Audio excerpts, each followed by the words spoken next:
Hello and welcome to session 27 of This Should Work, an interview with Jonathan Tomek. Jonathan is the CEO of MadX LLC, a cybersecurity company, and the co-founder and organizer of Thoughtcon, Chicago's biggest and oldest, maybe, hacker conference. In this episode, Jonathan and I talk about a lot of wide-ranging topics, from homesteading to hacking. And so without further ado, let's jump into session 27. Wonderful. Okay, so we're here with Jonathan Tomek, the CEO of MadX LLC, organizer and co-founder of Thoughtcon, and a former Marine where he still volunteers in the Marine Corps Cyber Auxiliary. Jonathan, did I get that all right? And how are you doing today? Yes, you got that all right, Jay. I'm doing fantastic. Thank you for asking. Oh, and wonderful. Thanks for having me. So we're interviewing you right now, and you've got your server rack you were just describing behind you that runs your entire company. We're going to get into talking about all of that. Should also tell you that in about a week, I'm going to be interviewing Rob Rarig and Rudy Ristich as well. So there'll probably be more talk about Thoughtcon and some of the other things that we're going to be talking about today in that realm. But the way that we like there's more than one me. The way that I usually kick this off is by asking people, what are you doing for yourself? And the reason I ask this, let me just preface this, is that a lot of the people who I interview, they do a lot of things and they make a lot of things and they're in the community and they're involved for other people. But they have a hard time finding time to do something personal, like a personal kind of project or something for themselves. So the first question I like to ask is, what are you making right now or doing that's just for you? Wow, I love that question because it's very loaded, but I'll say if you are a hacker, because I just love that term because it can mean so many things, that my hobby is my job and it's also the things I do for myself. So I kind of like, it's the way to say that I'm selfish by building toys for my son, which is always a fun thing. I use like Arduinos to build random things and he's like, oh, this is the coolest thing. But let's see, if I was going to say the thing that I'm building for myself right now is it's actually for my work, but it is it's because I made my job into my personal hobby. But I'm making a trilateration drone that will fly around and figure out where devices are physically located. So, for example, the drone that I have has several different radio antennas on it that will capture specific frequencies, and then it does specific loops that I've been working on to be able to figure out where devices are located. What is what? No, I've got like 10 branching questions off of this answer now. Sure. Why am I trying to find the physical location of devices using a quadcopter? What's the benefit of using talk to me like I'm an idiot, because I am. And sure. What am I using a quadcopter for, one? And then what kind of devices am I locating, number two? And what's to what end? Okay. Well, just let me start with the beginning, just because I know that the way that I even started my company and all this stuff, and I know that I'm not trying to like promote my stuff at all, because it's not really, people don't need it, but I've always been fascinated by like cyber to physical connections, where devices that exist in the cyber world are physically located. So with that evolution, I basically have been finding IoT devices, and I just thought it would be so cool to figure out, hey, we're looking for something that has, whether it's like a radio signal or whatever it may be, I need to find it, because I think of all of the different, there's an infinite possibilities of needs, but let's just say that you lost a hiker or something in the forest and all they have is like their cell phone on, right? Which you can trilaterate people with cell phones. However, if they don't have a connection to a tower, you really can't do that. But if I was able to dispatch like said devices, you could basically find somebody really quickly and in what rate. But you could do it for a lot of different things. Like if you were trying to map out what's the dead zones of like area, like why are these signals getting dropped or whatever it is. I find that to be so fascinating because there was such a need for it for a lot of people, and I don't know, it's just kind of very interesting to me. Yeah. So there are a couple other insertion points here and other things that I wanted to talk to you about. Sure. Amateur radio and ham radio, Thoughtcon, what you're doing at your company. Hmm. I think maybe let's start with amateur radio. I think a lot of the people Yeah. who are listening are probably very interested in amateur radio. Have heard about it. You know at Thoughtcon, which we're going to talk about in a little bit, you guys introduced a test where people can go get their amateur radio license at the event. So Hmm. you're an amateur radio operator.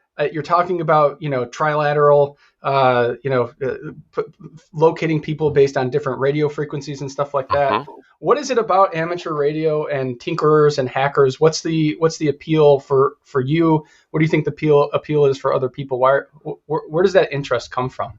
That's a great question. So my call sign, by the way, is K4RUK, Kilo 4 Romeo Uniform Kilo. Uh, and I got my amateur radio license. Oof, let's see, what, like 4 years ago now. And basically, it was one. I'm definitely into preparing for worst case situations. I mean, that's the Marine in me.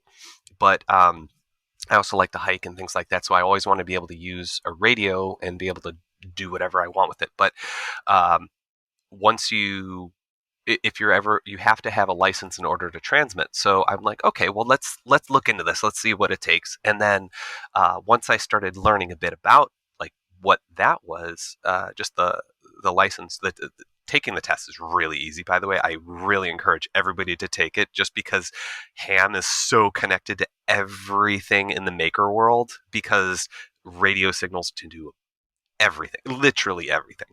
Um, Everything has to talk if you want it to be useful.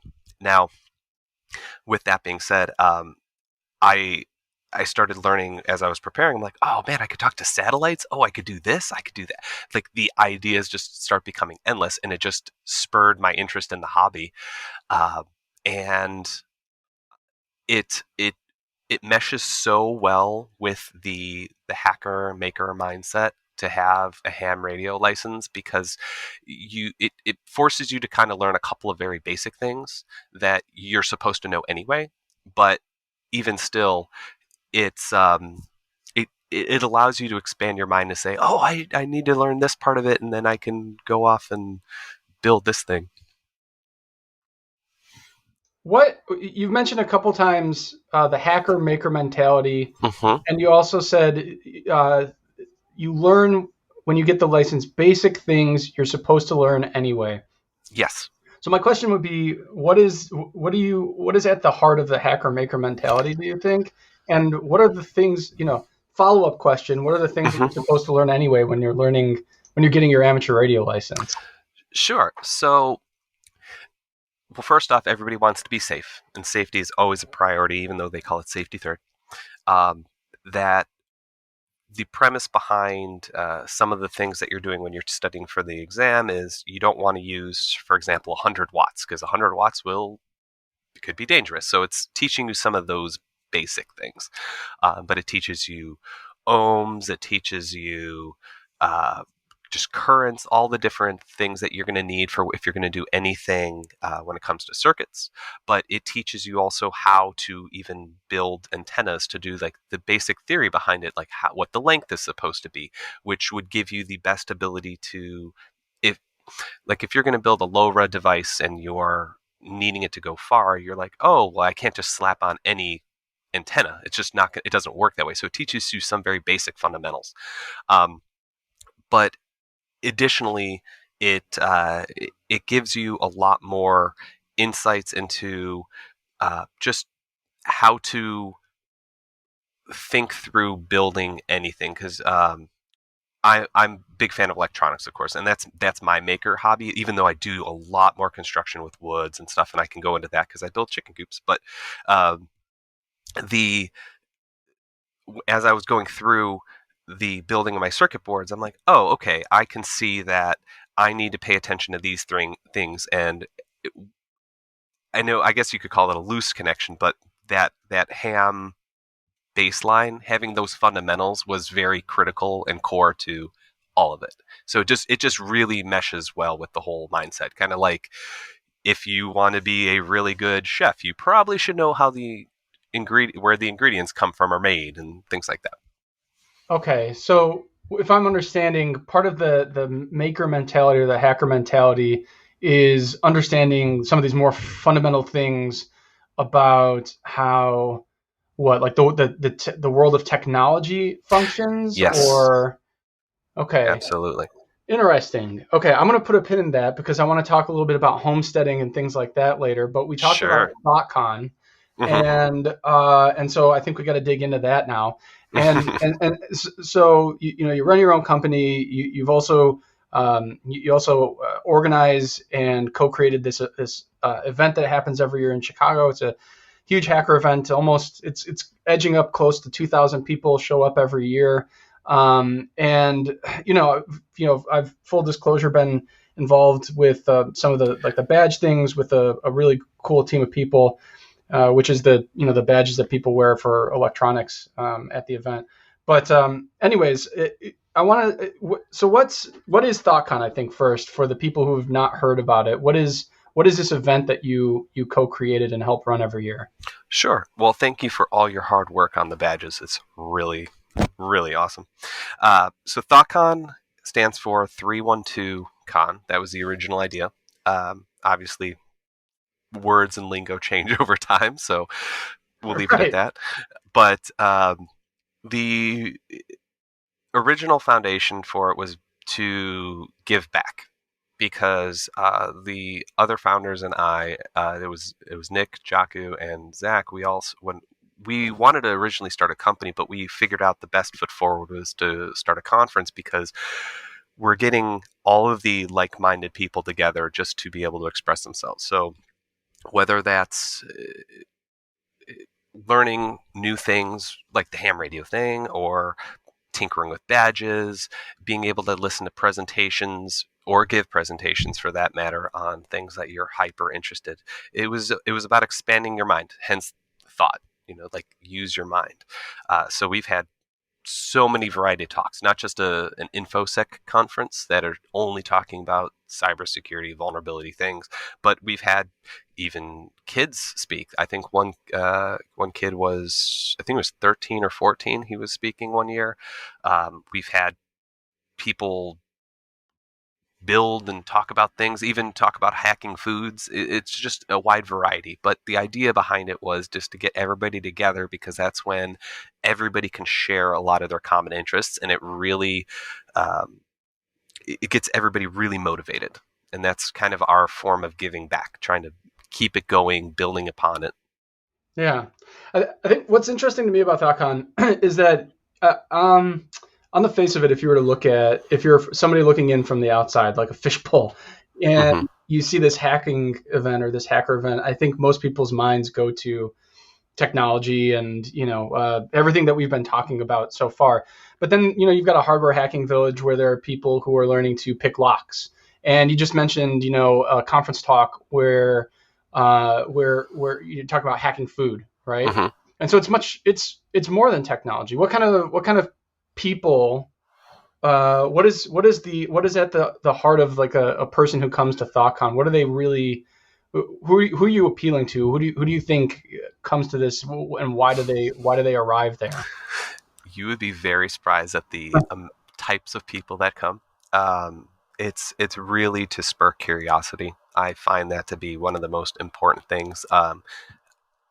A lot of, I guess you can say, in like the hacker space, refer to the mentors, the hacker manifesto, which says my crime is that of curiosity. And so the people that will attend are really curious individuals that are not just there to network, but to experience anything that they can that will help them that they wanted to know about, that they wanted to grow in. Like, for example, the lockpicks. Some people just really have never done that and they want to learn about it. Or they were like LoRa villages, like learning about radio waves and things like that. Or doing puzzles or CTFs, capture the flags, like playing with the badge and tinkering with it, or taking things apart. Um, or just even doing art. Art is a really big thing. Like we have a 3D art, like the head of the logo of our conference. People do projections on, and people are there to even learn about that. There's so many things that it can be that can come out of it, and the variety of people that attend. I even have my uncle and my cousin. They're both dentists that attend, and they find it fascinating. We have teachers that attend that want to be able to bring to learn so they can introduce their students to emerging technologies. I've like the variety of people. I can't even begin. I believe there was uh, like cops come because they are just like, this is so cool. I never thought about that. I just the variety is so big, and we actually limit the conference to 2,000 people on purpose, because once you go beyond that, it kind of gets you have to change your venue up too much and it gets really hard. But we want to keep it so the people that are coming are they're the ones that are local. We're trying to get back to Chicago. That's the most important part. That's why it stays in Chicago only. But we want to spur anybody that's in the area just to say, hey, this is what it is. Whether you're a student or an 86-year-old like knitter. Like I've had, like, there's people Right. that come and show how to knit, even though that's something like basic making, but they're like, well, let's put codes in our shirts. And that actually turns into businesses. Like people have done that. It's pretty fun. So you mentioned a couple things here, and I kind of want to pull out a pin that I put in earlier about the hacker maker mentality, because we were talking about the mentality being, you're interested in how the fundamentals of technology work, Mm-hmm. but it sounds like it's so much more than that, and technology might be related to some of these things, or it might Mm-hmm. not. One example I give is that at the maker spaces that I run at DePaul, one of the things that we talk about is adjacencies, and so we have sewing machines Mm-hmm. and embroidery machines, and you have a group of people who are interested in making costumes for cosplay or Yeah. repairing their own clothing. But if you put those things, I should say not but and if you put those things adjacent to other things, whether it's embedded systems, so they can work with Arduino, and then they can learn that there's conductive threads that they can put inside of Yep. their clothing, like you were talking about, Mm-hmm. or you put it next to a laser cutter, and then they learn that they can do etching for their own jewelry or something like that. These Mm-hmm. adjacencies build these connections that between the things. And so when you're talking about curiosity, it seems to me like there's something more fundamental than just technology, and there's something more fundamental than hacking, if you will, that you're Mm-hmm. kind of you are itching at from different perspectives. And Thoughtcon is sounds like one example of that, where it is hacking and technology, yes, but also it's like all of these other things too. So what is it I've heard you described, and I have this in my notes here too, so I wanted to bring it up. Rudy, when before I met you, Rudy Ristich, a mutual friend of ours, described you as like an incredibly curious individual, like the most curious person he's ever met. And you mentioned curiosity so many times when you're talking about ThoughtCon. So what is at the heart of like why it's not just understanding the fundamentals of technology, it's understanding the Mm-hmm. fundamentals of something else. What is at the heart of that curiosity? Why do I need to care about an antenna size or care how to knit whatever or hack my food? What is at the center of that? The core of why does my heart beat the way that it does? um, let's see. It, I guess you could say it's one, it's being lazy. I know that sounds really funny, but that's why I make things. You do it right once, but additionally, it's new experiences has always been very fascinating to me. Just to learn how the world goes round. So I guess the best way to describe that with is kind of go adjacent to just the the hack the hacking side, which is my homesteading piece, which is I grow chickens, or I raise chickens rather, and I grow a really big garden, grow wheat, grow random foods, because I want to learn the whole process to see if I can make it more efficient and learn how everything works. Just because the whole learning process, it's that to me. I don't know why. I don't know how to tie that together to say that's where my curiosity comes from, but I love learning things because it spurs not only dialogue, but gosh, I've never stopped learning, and that's why that's just something that motivates me. It's Yeah. something I really enjoy. I wake up in the morning going, "What? I wonder what I'm going to learn today." Well, let me ask you a follow-up question then, and maybe this goes somewhere as well. Like to extend this even further, Mm-hmm. is and this is a perfect time to talk about homesteading. So Sure. you're growing your own food, you're raising your own animals. Mm-hmm. I mean, this is something like we just got my kids involved in 4-H club, and that's Mm-hmm. to me also um, very important for them to understand where things come from. Mm-hmm. But do you ever find when you're doing these different kinds of work in different disciplines, whether it's farming and animal husbandry, or whether it's uh, uh, amateur radio, or whether it's cybersecurity or anything in between, do you find that those different disciplines inform each other? Does it Mm-hmm. is I mean, I can't think of a good example where you'd be like, yeah, I'm raising a chicken, and that is directly related to triangulating where somebody is at in the forest. But like, how do you how do you find those things informing each other, if they do at all? Well, everything's adjacent.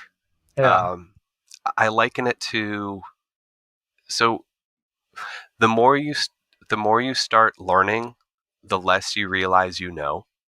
Kind of like you're walking into an open field and you're like, "Whoa, this is big." It's because you always start in the corner. And for me, like it all ties together because, like a good example is, let's use the chickens. Do you know how many like amazing analogies come from chickens? There's like hundreds of them. Like, don't put all your eggs in one basket. Like, just like you can go through a ton of them. Like Yeah. the fox in the hen house.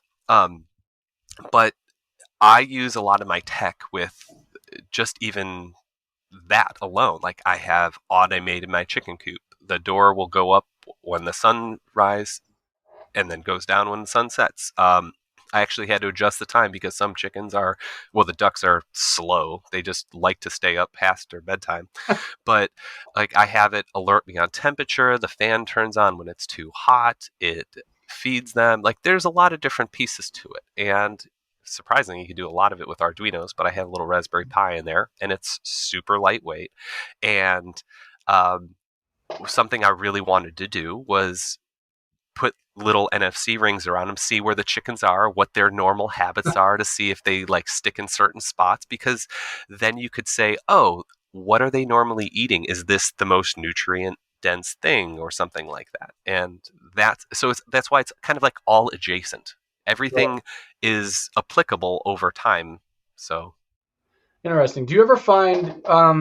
I don't know if you follow Nassim Taleb. He's a statistician. mhm. I don't. I'm probably doing him no justice. He wrote Black Swan, and Ooh. he's the person who invented this concept of Black Swan events. And one of the concepts that he talks about or teaches that I really enjoy is this idea of not only being able to see patterns, but when you begin to recognize patterns, you begin to recognize where patterns are false flags, where Yes. patterns don't exist as well. And I imagine that that's something that's incredibly useful for some of the work that you do too, which is Mhm. being able to see through things that seem like they're connected, but they aren't. Because we've been Mhm. talking about adjacencies a lot, but Mhm. also like is some of this work with adjacencies helpful for understanding when patterns are a distraction, particularly in some of the work that you do, or I don't know, in anything else. That is a really fantastic question, and uh, I could go really deep on a lot of those things. So humans by far are they're actually the only creature that really looks for patterns the way that we do, and we observe them all the time, and that's our goal. That's like a human personality trait. And that's actually what kicked me into cybersecurity, was looking at packets, network packets. So you're looking through all this data, looking for patterns. That's an anomaly, because the only way to find something that's like bad is you have to know what's good first. You have to have your foundation. If you don't have a foundation, anything could be a pattern, and it will mess with all of your studies. Right. I mean, that actually affects the scientific world very greatly. That's why a lot of people can't reproduce a lot of results sometimes, because they didn't take out the good and to predict the bad. But in the sense of going back to like the homesteading chicken thing, like if a lot of people try to focus on patterns by baselining things with their own controls, such as we're going to use this kind of soil because it's the best kind of soil. And you're like, well, for me, I look at it, I'm like, well, why are you doing that when you just were told that? Why don't you go back to like what it was like in nature and like watch it, observe in the best way it is. That's why in gardening we call it volunteers, like seeds that just get planted wherever they are, and they grow. And sometimes they often are the best plants ever because they're in an environment that they wanted to grow in, as opposed to the one that you set up for them. Like that's why I have tomato plants all around my garden, because chickens basically ate the tomatoes and pooped them everywhere. But the tomatoes grow like crazy. But it's in light of what you brought up, which is the anti patterns, is I'm going back to I want to observe all the things that I can't say I know everything about, like growing gardening. I mean, people have been trying to figure this out for millennia, right? I mean, we know basics of farming because we can say, hey, let's make this area for this, that, and the other. But then we also have like the Dust Bowl, because people thought they could do things. I'm trying to look at it in a way that I'm going to call it like sustainability, which is the world is this way. So I'm trying to take out the anti-patterns by saying, let's see the nature, and then let's see where we screwed up. Right. And and that's actually even a big thing with the food, is when you think of like your eggs, where if you go to the grocery store and you get your eggs, and people like to pay as cheap as possible for their eggs, whatever, it's like $2 a carton now, which is really expensive. But you go and open up the yolk, you will also notice that the eggs are very light. Like they're not even like a yellow. Sometimes they're just very faint. Those are the chickens that made those eggs are really like, they don't have a lot of protein. There's a lot of different things that like the egg quality is just not nearly as good. You can go to like a farmer's market, pay just a little bit more, get those eggs, and you can see how bright orange the center is. Now, why does that matter and fascinate me is because if you're eating really nutrient-dense food, you eat less food because your body's like, this was good. This is exactly the way I wanted it to be, as opposed to like eating just French fries, because your body just is like, I need more because it's looking for the nutrients. So those things all tie into it because of what you're going to. It's like looking for patterns and then also going, oh, this actually was a bad pattern that we somehow created into. It's an anti-pattern, the anti-patterns. Yeah.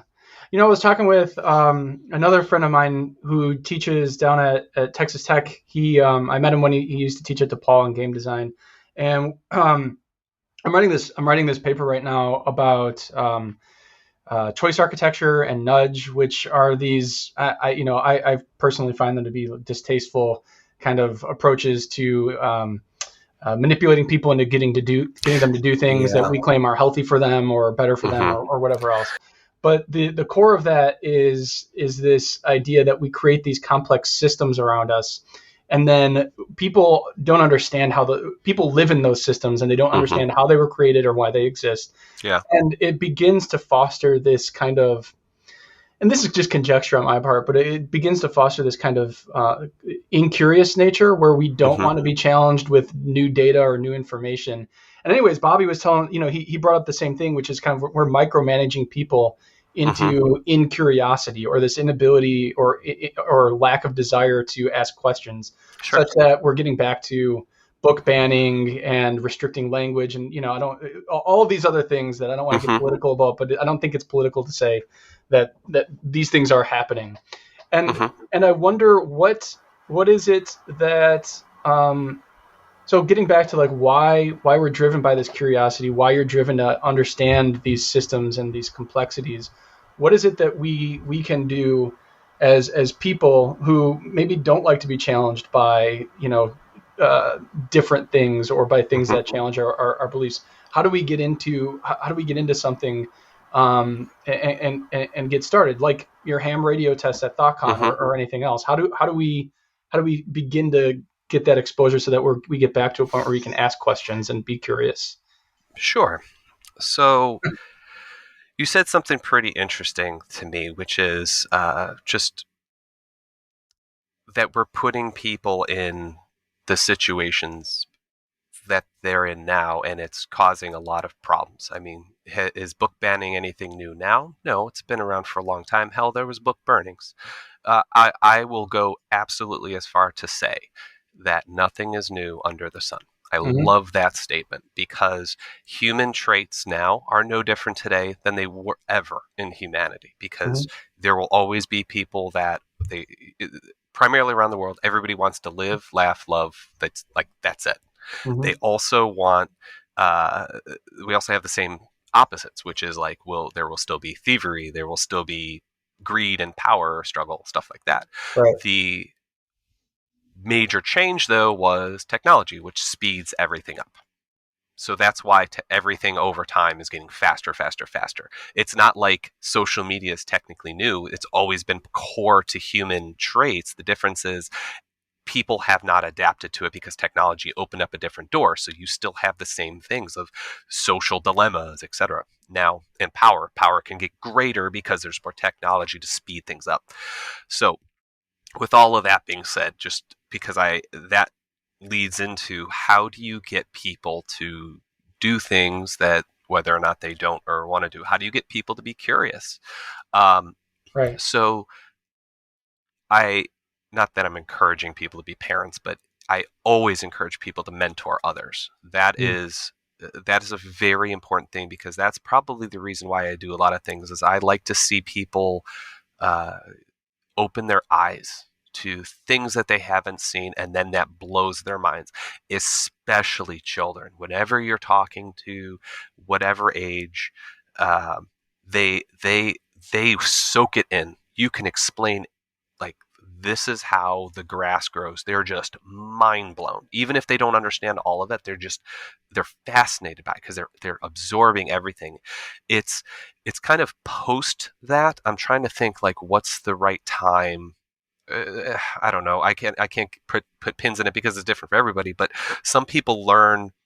They just stop that curiosity because like their own like environment slows them down or prevents them from wanting to be curious. But that doesn't mean there's no hope for them.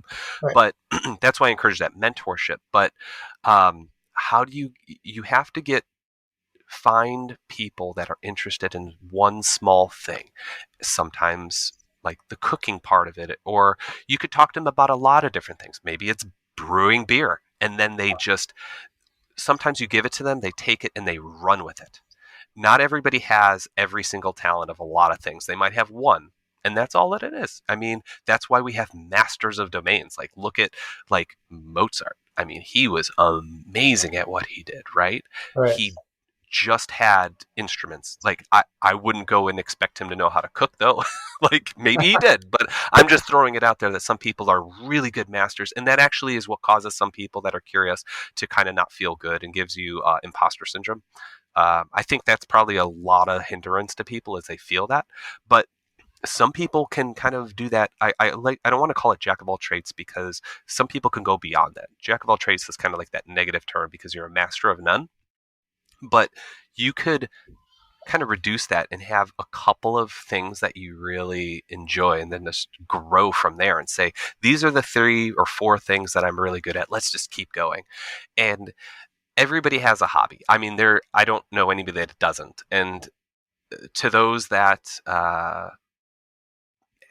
say they don't really know what those hobbies are, TV can be a hobby, football, whatever it is. I mean, I personally, I gave up television and I don't really even watch sports. So that's where I fill up all my time with all my own hobbies. But everybody has something. Right. And if you're trying to motivate somebody that really is the quiet one in the class, you could figure that out. You just have to talk to them and say, hey, what is it? It could be anime. It could be Legos. There's so many things. And once you hook that, then that curiosity starts growing. It's not even like a rubber band. It's like a rocket ship. Yeah. It's always starts slow, and then once it picks up, it just goes to oblivion. Yeah. There's this concept called the zone of proximal development. It's Mm-hmm. Vygotsky's zone of proximal development, and it's roughly, if you were to visualize it, it's three circles, each one inside of each other, kind of like a Russian nesting doll. Mm-hmm. And the inside circle, the innermost circle rather, is your zone of comfort, where the places where you have complete control over what's happening. You're comfortable Mm-hmm. being there.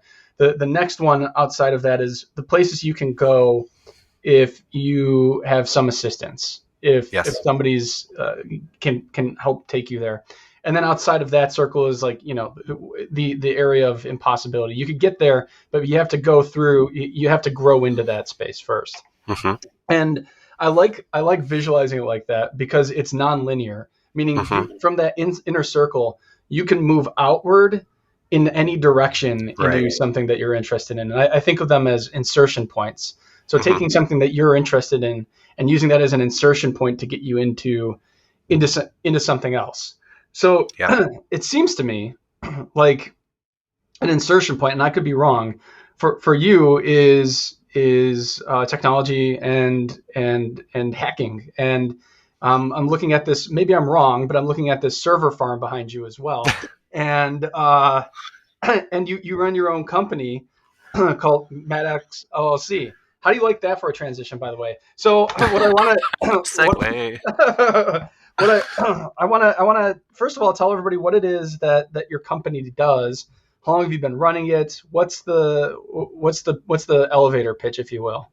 You didn't even let me answer your previous question of the outward. Yeah. So your comfort zone is absolutely like one of the biggest struggles for a lot of people because they're so happy staying inside of that bubble. Um, and what you alluded to with all of that is exactly what I was trying to state, which is if you want people to break out of their comfort zone, they they don't know always they always don't know how. And the only way for you to do that is kind of like you hold their hand, but you have to let them know that they're not alone in it, and then slowly teach them to go beyond that comfort zone. It could be whether it's as a child originally, it's like you don't leave your house or leave your home area, but then you're like, I could go down the street. But it takes time to build up to that.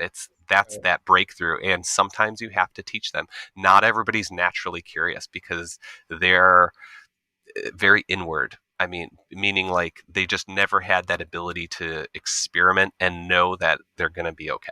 Right. But that actually now segues my motion into why I started Maddox. Even Yeah. last October, I left my company, previous company, and I thought to myself, I'm like, you know what? I've been tired of working for really big organizations for years. I mean, I kind of become old and crotchety that way, which is like um, that. A lot of places just don't want to listen to you or listen to your ideas, but I finally grew up enough courage, and after talking with my wife about it, I said, you know what, I I need to take 2 weeks just to figure out what I want to do. And then she said, absolutely, we can do that. There's no problem there. And I said, you know what? I'm going to start my own business.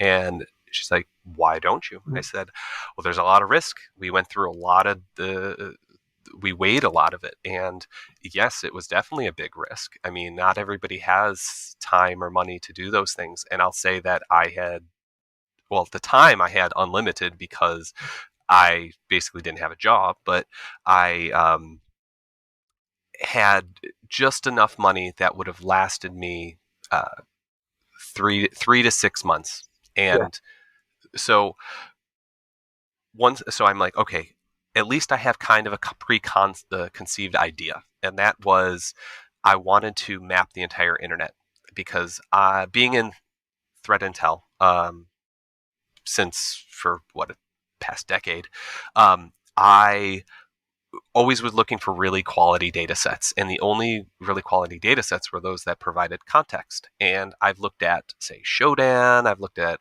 all these different other types of feeds, and I said, you know what, I think I could do better. And that was where I started. And what I ended up doing is I competed in this Air Force research laboratory competition, and to tied for first place off of a product bet that I started with not that much time. And the premise of the competition was identify where IoT devices were located. So there was not much information other than that for the competition. But as soon as it started, I'm like, well, I can scan the internet. I could do all these different things in that area. So I did that. I already had that data because that's what I started doing. And once I started the competition, they were like, oh, well, we need you to do it within this 50 feet. I'm like, okay, well, I ended up learning a lot more about SDRs and finding IoT devices. Like, did you know there's IoT paper towel dispensers? Like, who knew? There's IoT everything now. Huh. I know, it's mind blowing. And what I came up with during the competition, I'm like, you know what? Why don't I identify where they're physically located? So I ended up finding the access server that they had using my tool, which I called Sovereign, by the way. Thought you'd appreciate that. Nice. And so I found out where they're physically located, which was up in Albany, and the headquarters and exactly where the laptop that I had access to was. And then I gave them within 5 miles of their headquarters all the IoT devices I could find, from web cameras to electric scooters to Bitcoin ATMs, anything that I could just find right there, even buses, like mobile buses. And they were mind blown. They're like, how is this? Well, they're like, well, first, how could this be leveraged? I said, well, I know this sounds a little creepy, but I saw you drive up at 7 o'clock to your office or the building this morning, and you were driving your green Camry. And if you go look out the southwest window, you have a electric scooter, and this is the unique user ID. Their jaws just dropped. They're like, okay, well, let's just say you won this competition. I was like, that's pretty awesome.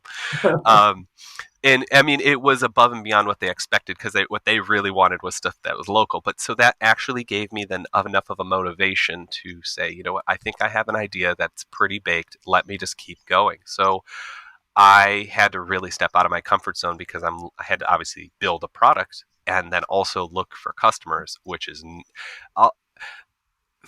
thank goodness I have a lot of really good friends that are really they are all helping me with networking and different pieces of things that I just didn't know of.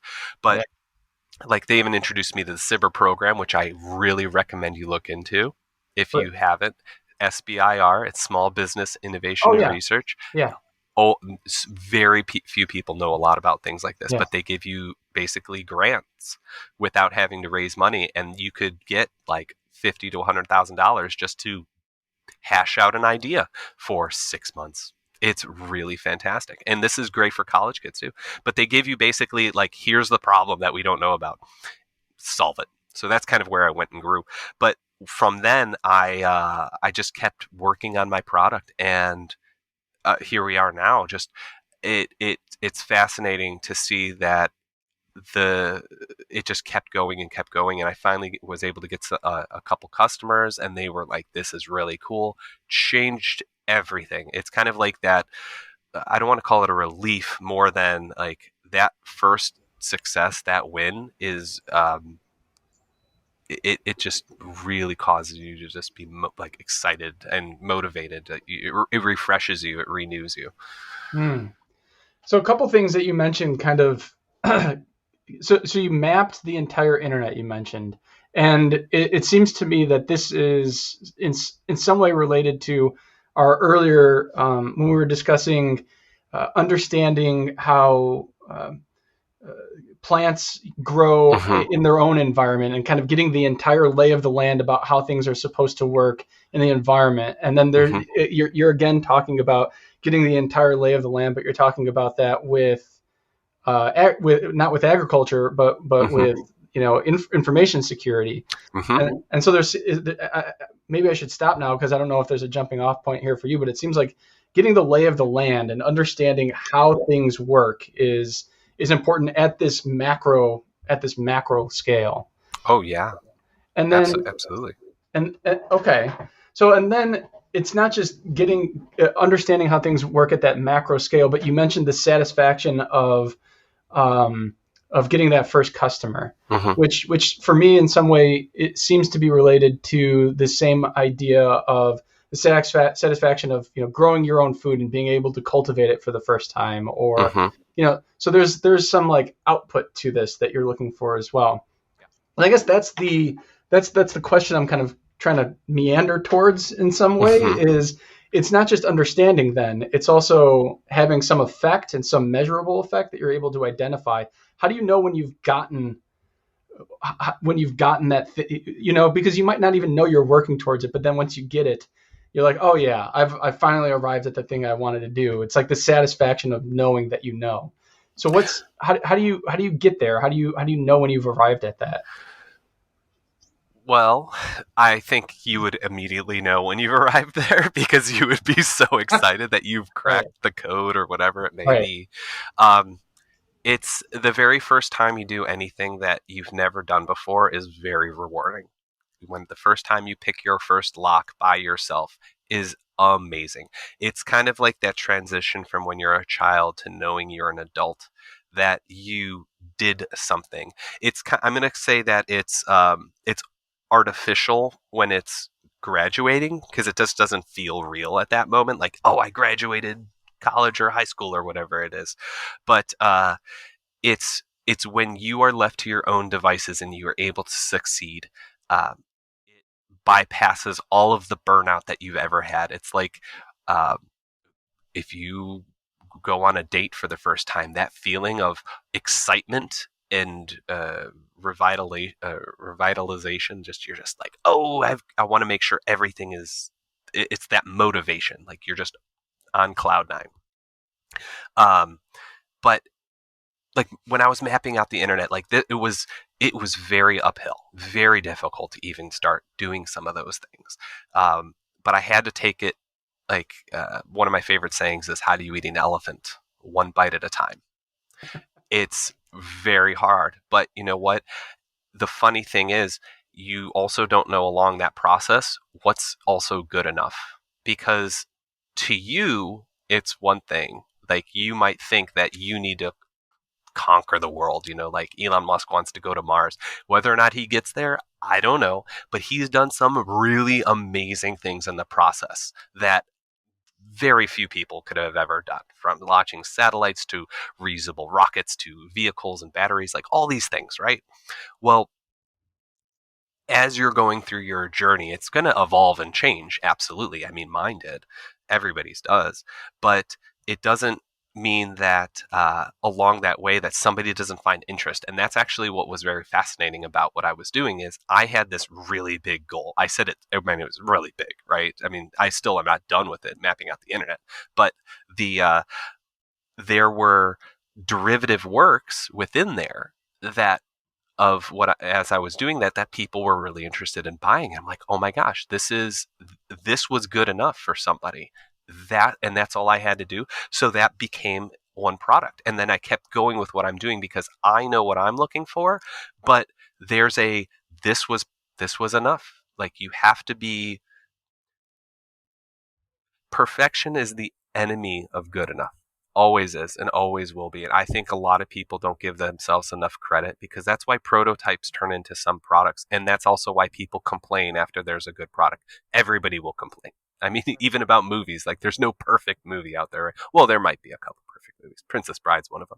But anyway, um, but you have this uh, a lot of people struggle in those spots. But if you can say, you know what, if you have that sense of, if you have enough outward, I can't think of the word right now, but it's affirmation. I think it is. Hmm. Affirmation comes when you have your first customer, because Yeah. you know you've made it. That is like a you've made it moment, because you've Yeah. done it yourself.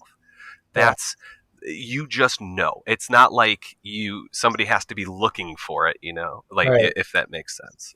It just Yeah. when it happens, it's boom, it's excitement. And Yeah. maybe it's the end of a conference. Yeah.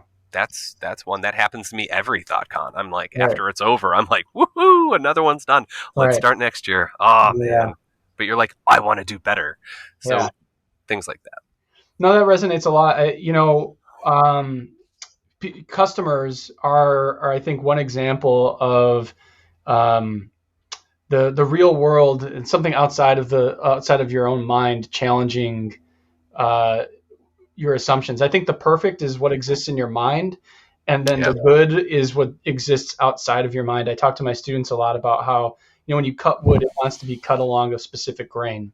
Mm-hmm. And you might have an idea that you've sketched up in your brain or on paper of what you want some object to look like.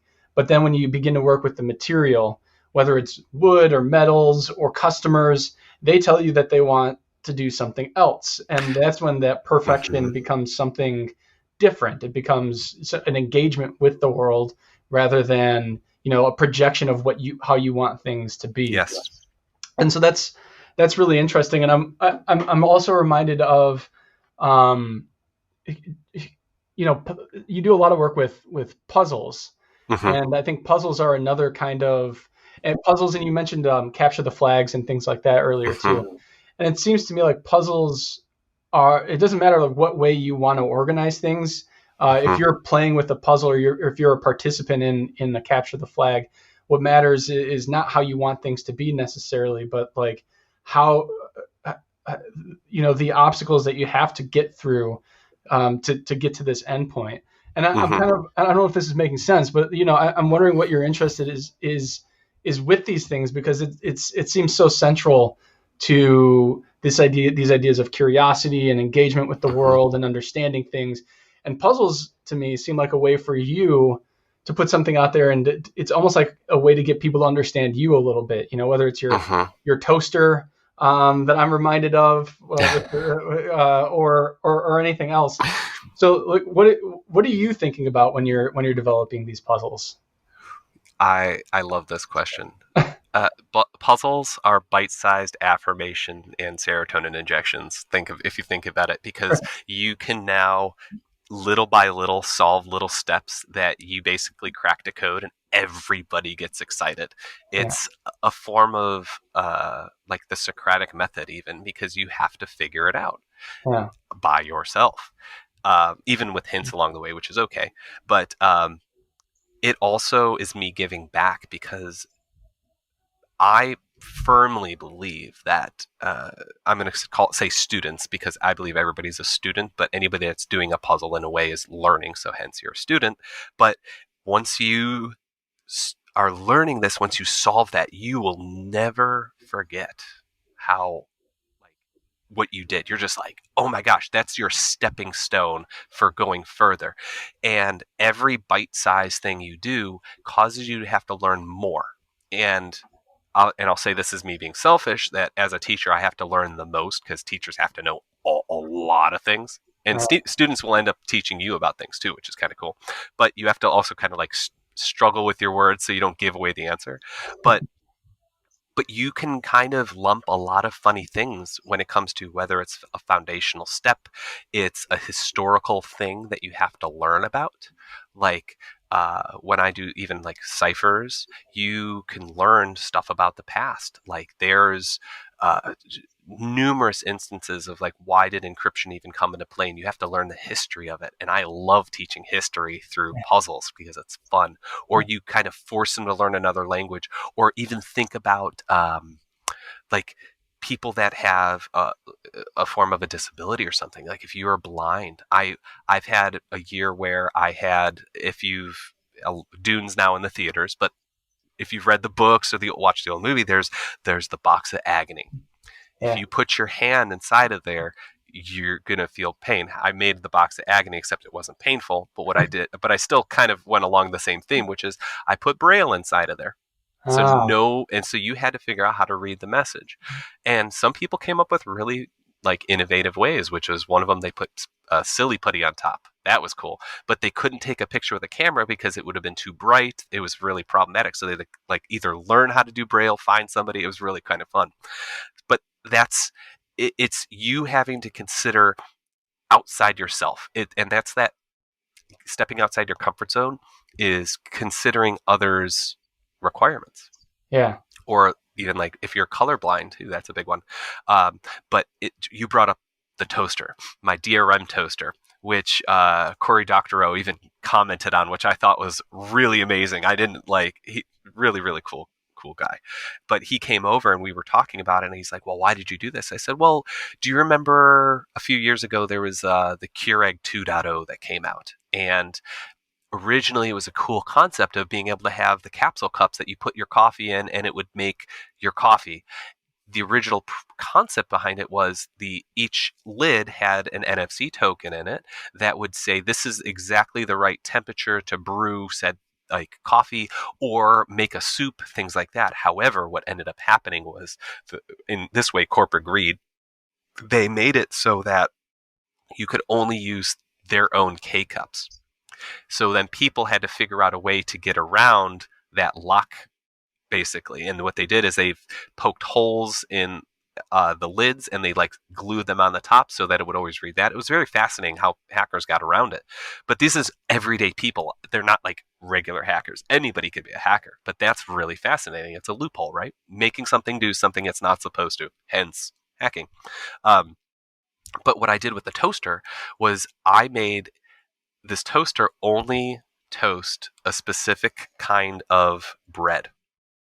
And I made it so that it was very hard to find. It was in like the frozen food section, and it was like all these different things. So the idea behind it was you have to short circuit that, and that's what I wanted people to know. So you had to learn the history of it. So I would either tell you the history of the Keurig principle, or you'd end up learning about like, why would anybody make a DRM toaster?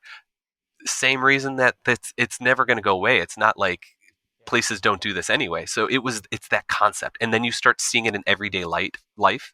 It's like the moment that you buy a specific object or you learn about something, you start seeing it everywhere in your life. You're like, wow, what are the chances that I see like this, that, and the other like 10 times in a month? Well, it's always been there. You just never thought that it was there. It's kind of, you're blind to it.